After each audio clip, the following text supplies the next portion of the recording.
Students, good morning. Today I am going to discuss with you the topic balance sheet. What is balance sheet? Earlier in previous lectures, I discussed with you the trading account and profit and loss account.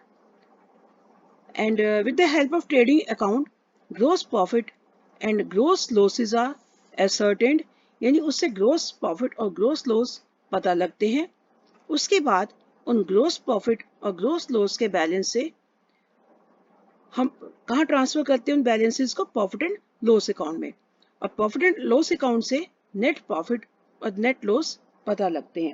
यानी net profit और net loss पता लगाने के बाद एक businessman क्या चाहता है? He wants to know his financial position. वो अपनी फाइनेंशियल पोजीशन पता लगाना चाहता है. तो फाइनेंशियल पोजीशन बिजनेस की पता लगाने के लिए एक स्टेटमेंट प्रिपेयर की जाती है. This statement is known as balance sheet. उसे क्या बोलते हैं? बैलेंस शीट बोलते हैं. This is not an account. Balance sheet account नहीं है, इट इज अ स्टेटमेंट. ये अकाउंट नहीं, तो इसलिए इसके जो लेफ्ट साइड में डेबिट और राइट साइड में क्रेडिट वर्ड यूज नहीं करने. आपको यहाँ पर डेबिट और क्रेडिट वर्ड का यूज नहीं करना. जितने भी नॉमिनल अकाउंट थे, जितने भी नॉमिनल नेचर के इनकम से एक्सपेंसेस थे, वो सारी आपके कहाँ गए थे? Trading and profit and loss account में. तो बैलेंस शीट में जितने भी रियल अकाउंट की आइटम्स है, जितनी भी पर्सनल अकाउंट की आइटम्स है, these are to be shown in the balance sheet. अब बैलेंस शीट में क्या होता है कि लेफ्ट साइड में लाइबिलिटीज का यूज करते हैं और राइट साइड में एसेट्स. ये भी टी शेप ही है. लेफ्ट साइड में लाइबिलिटीज अमाउंट रुपीज आपने जरूर लिखना है यहाँ पर, और राइट साइड में एसेट्स और अमाउंट रुपीज. तो बैलेंस शीट में यानी एसेट साइड में सबसे पहले, वैसे तो हो सकता है कि हम कई बार क्या होता है कि ग्रुपिंग के बेस पे बैलेंस जो एसेट्स लिखी जाती है, बट आपको जैसे क्वेश्चंस में गिवन होगा वैसे लिखते जाना.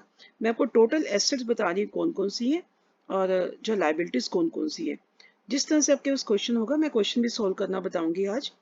तो सबसे पहले करंट एसेट्स. अगर अगर आप कोई भी एसेट बैलेंस शीट की एसेट साइड अगर करंट एसेट से स्टार्ट करते हैं, current asset mean short term assets which is to be converted into cash within 1 year. तो इसे बोलते हैं जो बैलेंस शीट की जो ग्रुपिंग होती है लिक्विडिटी के बेस पे. अगर आप नॉन करंट एसेट से स्टार्ट कर रहे हैं तो इसका मतलब बैलेंस शीट की ग्रुपिंग मतलब marshalling of asset and liabilities permanency के बेस पे. लेकिन आपने जो आपके पास क्वेश्चन में जो आइटम्स पहले आप उसके अकॉर्डिंग कर लेना. आपने अलग अलग डिफरेंशिएट नहीं करना अपने क्वेश्चन में कि पहले करंट एसेट फिर नॉन करंट एसेट. जो भी आइटम्स आते हैं, वैसे बेटर ये है कि आप एक आइडिया लगा लेना कि half page is of current asset, बाकी सारी आपकी नॉन करंट एसेट आ जाएगी. तो करंट एसेट्स में क्या क्या आता है ये आप प्रीवियसली लेक्चर्स जो थे चैप्टर 2 में पढ़ चुके हो.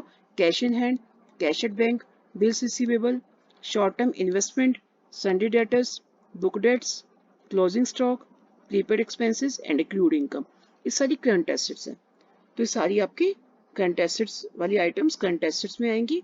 उसके बाद लॉन्ग टर्म इन्वेस्टमेंट, जो बिजनेस ने कहीं इन्वेस्ट कर रखा है पैसा, जैसे शेयर्स में, डिवेंचर्स में, तो this is known as long term investment.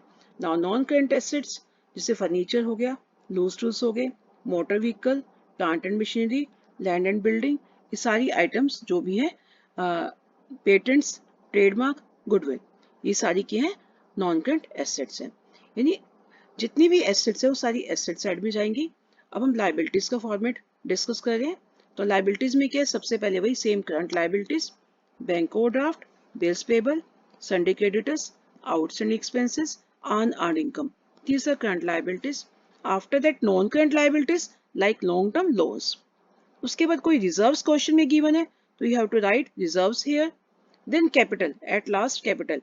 Capital में क्या करना है? जो आपके पास प्रॉफिट एंड लॉस से नेट प्रॉफिट आया तो वो इसमें ऐड हो जाएगा, और अगर आपके पास वहां नेट लॉस आया तो इसमें से क्या हो जाएगा? माइनस हो जाएगा. नेट प्रॉफिट को आप ऐड कर दोगे और नेट लॉस को यहाँ पर माइनस कर दोगे. इफ ड्रॉइंग्स आर गिवन तो ड्रॉइंग्स को भी कैपिटल में से माइनस करना है. Income tax is given. Income tax is also drawing because income tax is of owner. Owner को होता है, पर्सनल एक्सपेंस है. जितना भी पर्सनल एक्सपेंस होता है वो ड्रॉइंग होता है, तो भी इसमें से माइनस हो जाएगा. अगर खाली टैक्स है तो टैक्स ऑफ फर्म का होगा, तो उसे हमने कहाँ लिखना है? प्रॉफिट एंड लॉस अकाउंट की डेबिट साइड में. Life insurance premium, life insurance भी पर्सनल खर्चा है, तो this is also a drawing, इसे भी यहाँ माइनस करना है. अगर insurance premium is given to you तो इंश्योरेंस प्रीमियम क्या है? वो फर्म का खर्चा माना जाएगा, उसे प्रॉफिट एंड लॉस के डेबिट साइड में लिखा जाएगा। This is the format of balance sheet.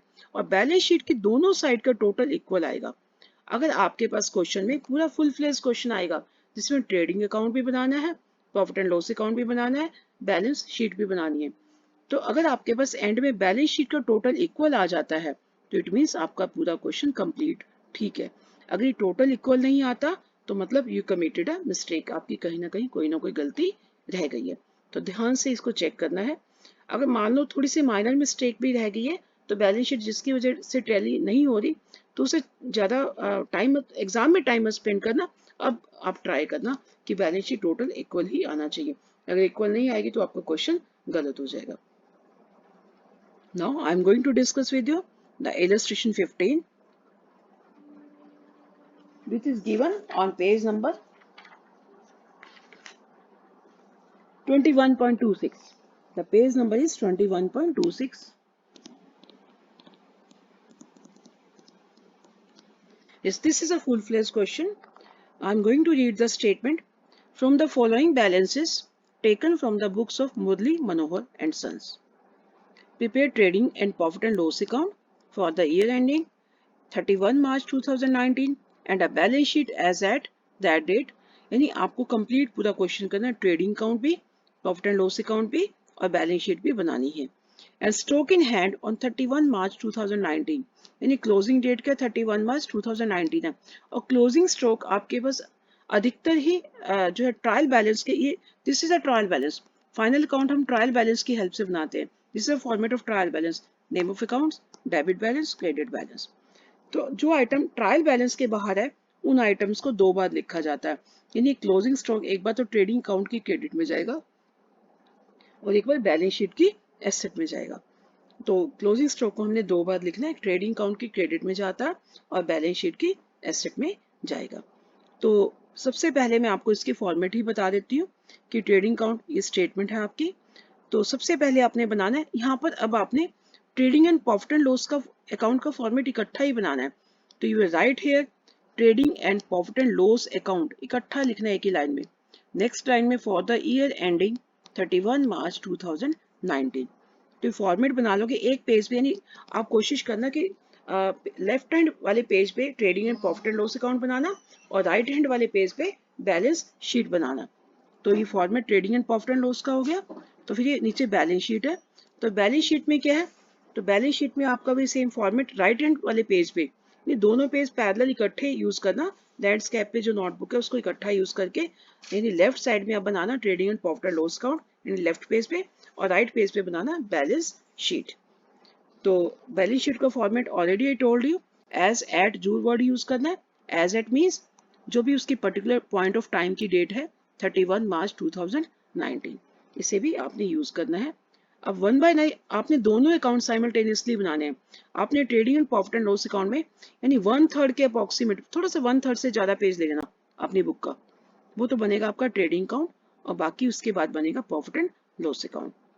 अब मैं क्वेश्चन वन एक एक पॉइंट डिस्कस करके मैं बताती जा रही हूँ कहाँ का जाएगा। मतलब आपने अलग अलग अकाउंट नहीं बनाना, ये नहीं कि पहले ट्रेडिंग अकाउंट की आइटम छांटनी है, फिर प्रॉफिट एंड लॉस की छांटनी है, फिर बैलेंस शीट की, नहीं। आप बुक का क्वेश्चन उठाइए, क्वेश्चन के अकॉर्डिंग ही आपने क्वेश्चन स्टार्ट करना है। जैसे सबसे पहले क्लोजिंग स्टॉक है। अब क्लोजिंग स्टॉक दो जगह जाएगा, एक तो ट्रेडिंग के क्रेडिट में और दूसरा बैलेंस शीट की एसेट में। सबसे पहले हम इसे लिख लेते हैं। देखो यहाँ लिख दिया क्लोजिंग स्टॉक 56,000। उधर से हम कहाँ लिखेंगे, बैलेंस शीट में भी क्लोजिंग स्टॉक दिखा देंगे। कोशिश करना बैलेंस शीट में पहले फोर्थ फिफ्थ लाइन में दिखाना क्लोजिंग स्टॉक, क्योंकि पहले कोशिश करना कैश और बीयर वगैरह लिख देना, स्टॉक को बीच में 5-6 लाइन छोड़ देना। तो 56,000 आ गए। तो इस तरह से सबसे पहले अपने क्लोजिंग स्टॉक दो जगह दिखा दिया। अब ट्रायल बैलेंस की आइटम तो एक ही जगह जाएंगी। इस सबसे पहले क्या है यहाँ पर, स्टॉक एट कमेंसमेंट। कमेंसमेंट मतलब जब बिजनेस शुरू किया, इट इज ओपनिंग स्टॉक। और ओपनिंग स्टॉक ट्रेडिंग अकाउंट के डेबिट में जाता है। और ये ध्यान रखना है, बिल्कुल क्लियर कट इंडिकेशन, जो डेबिट की आइटम है वो trading and profit and loss account की डेबिट में जाएंगी, और जो क्रेडिट की आइटम है वो trading and profit and loss account की क्रेडिट में जाएंगी। डेबिट वाली डेबिट में और क्रेडिट वाली क्रेडिट में। लेकिन बैलेंस शीट में क्या होगा, बैलेंस शीट में जो डेबिट वाली आइटम्स वो एसेट में जाएंगी। अगर कोई बैलेंस शीट की आइटम्स है, अगर क्रेडिट वाली आइटम्स है तो बैलेंस शीट की लायबिलिटीज में जाएंगी, क्योंकि एसेट्स का हमेशा डेबिट बैलेंस होता है और लायबिलिटीज का हमेशा क्रेडिट बैलेंस होता है। बस आपने इतना ही ध्यान रखना, फटाफट क्वेश्चंस को करते जाना है। तो सबसे पहले क्या दिया हुआ है, सबसे पहले दिया हुआ है, क्या दिया हुआ है, स्टॉक, ओपनिंग स्टॉक। तो ओपनिंग स्टॉक हमने क्या लिखना है, हमने लिख देना ट्रेडिंग अकाउंट की डेबिट साइड में लिख दिया ओपनिंग स्टॉक 15,320। उसके बाद कौन सी आइटम है, उसके बाद आइटम है परचेजेस एंड सेल। अब परचेज का तो डेबिट बैलेंस है, इसे ट्रेडिंग अकाउंट की डेबिट में लिख देना और सेल्स को क्रेडिट में लिख देना। तो चलो देखते हैं इसे। देखो, परचेजेस डेबिट में और सेल्स क्रेडिट में, लेकिन परचेजेस के साथ रिटर्न को जो चेक करना आपने, रिटर्न आउटवर्ड इसमें से माइनस हो जाएगी और सेल्स में से रिटर्न इनवर्ड माइनस होके ये आपकी अमाउंट आ जाएगी। तो उसके बाद रिटर्न्स भी होगी, हमने कर ली, डिस्कस कर ली पहले से। ये ड्रॉइंग्स एंड कैपिटल, कैपिटल कहाँ जाएगी, बैलेंस शीट में, और ड्रॉइंग क्या होगी, कैपिटल में से माइनस हो जाएगी। ड्रॉइंग का डेबिट बैलेंस होता है और कैपिटल हमेशा क्रेडिट बैलेंस होता है। ये जब मैंने आपको rules of debit and credit कराया था तो बताया था, AELIC, AELIC। अगेन मैं I am repeating the same. सारी एसेट डेबिट होती है, एक्सपेंसेस हमेशा डेबिट बैलेंस होते हैं, लाइबिलिटीज हमेशा क्रेडिट साइड में आती है, इनकम्स भी क्रेडिट में आएंगे और कैपिटल भी क्रेडिट में आएंगी। तो ड्राइंग आपका डेबिट बैलेंस और कैपिटल का क्रेडिट। ड्राइंग 10,000 है और कैपिटल 1,30,000 है, तो दोनों ही बैलेंस शीट की आइटम है। तो बैलेंस शीट में चलिए, तो बैलेंस शीट में भी आप क्या करना, सबसे पहले आप मतलब एंड में, मतलब हाफ पेज पे तो जो फॉर्मेट बनेगा उसके हाफ में कैपिटल लिख देना 130, और नेट प्रॉफिट और नेट लॉस के लिए 2 लाइनें छोड़ देनी, क्योंकि वो आइटम सभी आनी है। तो लेस ड्राइंग अभी माइनस नहीं करना, बस इतना लिख के छोड़ देना है। तो इस तरह से इसको भी लिख लोगे आप। तो सारी आइटम्स लिख के फिर हम टोटलिंग बैलेंसिंग करेंगे। उसके बाद क्वेश्चन में क्या गिवन है, उसके बाद क्वेश्चन में गिवन है कार्टेज, कार्टेज एक्सपेंस है, तो ये कहाँ जाएगा, P&L की डेबिट साइड में। कार्टेज जाएगा ट्रेडिंग अकाउंट के डेबिट साइड में। कार्टेज कौन सा खर्चा है, फैक्ट्री का खर्चा है, तो इसे कार्टेज रेट वगैरह यहाँ जाएगा ट्रेडिंग अकाउंट की डेबिट साइड में। उसके बाद क्या है next, factory heating and lighting. Factory वाले सारे एक्सपेंसेस ट्रेडिंग अकाउंट में जाते हैं, तो 6600 ही कहाँ जाएगा, ट्रेडिंग अकाउंट में। तो ट्रेडिंग अकाउंट में हम लिख देते हैं फैक्ट्री हीटिंग एंड लाइटिंग 6600। उसके बाद देखते हैं कौन सी आइटम है, उसके बाद आइटम वर्क एक्सपेंसेस। अब वर्क के एक्सपेंसेस है, इसे भी कहाँ लिखेंगे हम, इसे भी हम जो trading and profit and loss account में जाएंगे। वर्क किससे रिलेटेड है, तो वर्क मतलब फैक्ट्री के खर्चे हैं, तो इसे भी वर्क मतलब वर्कर से रिलेटेड हो गए। तो 15,200 हम ट्रेडिंग अकाउंट के डेबिट साइड में डाल देंगे। उसके बाद क्या है नेक्स्ट आइटम, नेक्स्ट आइटम है rent received. The word received is given, received मतलब इनकम, और ये क्रेडिट साइड में गिवन होगा। देखो, तो इनकम हमेशा P&L की क्रेडिट साइड में जाएंगी, तो इसे P&L के, अभी डेबिट ट्रेडिंग में नहीं जाएगा, P&L में जाएगा। तो अब ग्रॉस प्रॉफिट, क्योंकि इसका भी आंसर तो अभी हमने कैलकुलेट किया नहीं, तो अब डायरेक्ट 1-2 लाइनें छोड़ के लिख देना, मतलब हाफ 1/3 से थोड़ा ज्यादा पेज ट्रेडिंग अकाउंट के लिए ले लेना, 1/3 से, मतलब उसके बाद का पेज आप इसके लिए ले लेना। तो यहाँ आप एक लाइन छोड़ के लिख देना बाय रेंट रिसीव्ड, जितना भी 7300 ये आपका आ जाएगा। उसके बाद क्या नेक्स्ट आइटम है, उसके बाद नेक्स्ट आइटम है कैश एट शॉप। कैश क्या है, एसेट है, इसे बैलेंस शीट की एसेट में लिखना है। तो बैलेंस शीट की एसेट में यहाँ गया कैश एट शॉप, हमने लिख दिया ये 800 रुपीज। उसके बाद क्या आइटम है, अकाउंट रिसीवेबल। अब अकाउंट रिसीवेबल क्या है, डेटर्स है, ये अकाउंट रिसीवेबल सारी एसेट्स है। तो जितनी भी है सारे हैं तीनों आइटम्स, ये कहाँ जाएंगे, बैलेंस शीट की एसेट्स में। तो एसेट में हम इसे लिख देते हैं account receivable, these are assets. ये तीनों अकाउंट रिसीवेबल लिख के इनका टोटल करके हमने ये अमाउंट में डाल दिया। उसके बाद क्या है,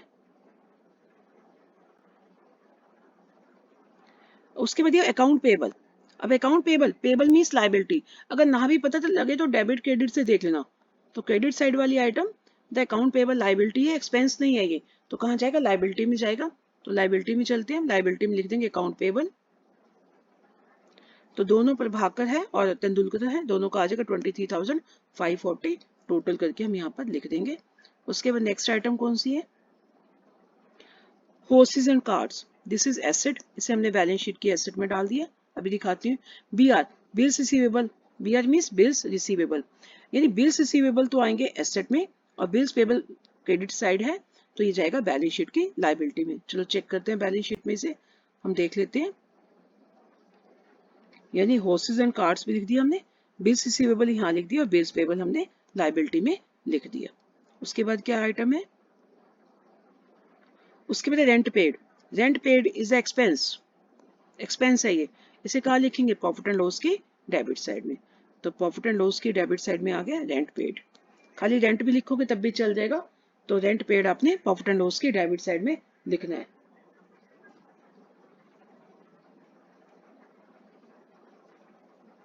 उसके बाद क्या है, फायर इंश्योरेंस प्रीमियम और लाइफ इंश्योरेंस प्रीमियम। देखो डिफरेंस देखो, फायर इंश्योरेंस प्रीमियम बिजनेस का एक्सपेंस है, इसे हम प्रॉफिट एंड लॉस की डेबिट में लिखेंगे।